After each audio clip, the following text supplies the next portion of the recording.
Gayatri recording studio Kanchan Ibrahimpur.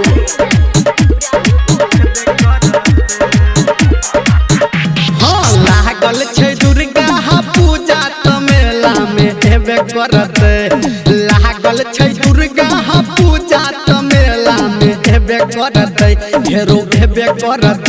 मारबै line तो मारबै लाइन तो मारबै लाइन त कनखी उठबे करत।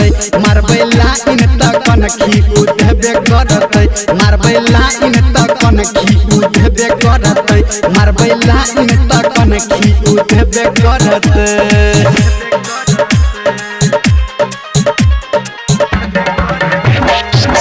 Singing by power star Dharmendra Nirmaliya Kanchan Ibrahimpur.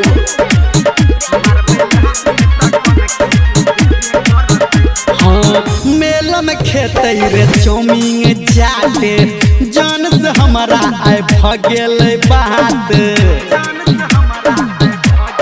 हाँ मेला में खेते रे चौमिंग चाटे जान से हमारा आय भगेल बात।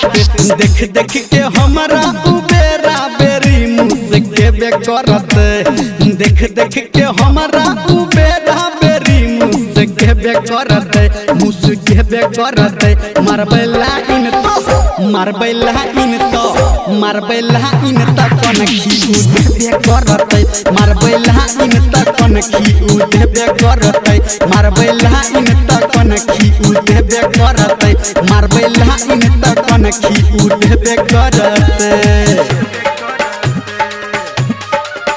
अभी आप सुन रहे हैं सावरिया म्यूजिक कंचन इब्राहिमपुर।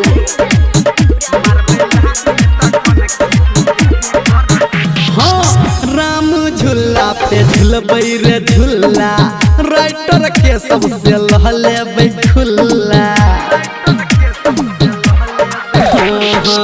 राम झूला पे झूलबै रे झूला राइटर के सबसे लहलेबै खुल्ला।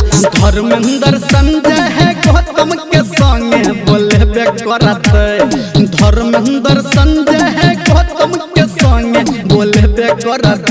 हाँ बोलेबे करत। मारबै लाइन तो मारबै लाइन तो मारबै लाइन त कनखी उठबे करत। मारबै लाइन त कनखी उठबे करत। मारबै लाइन त कनखी उठबे करत। मारबै लाइन त कनखी उठबे करत। बुझली रे मिता।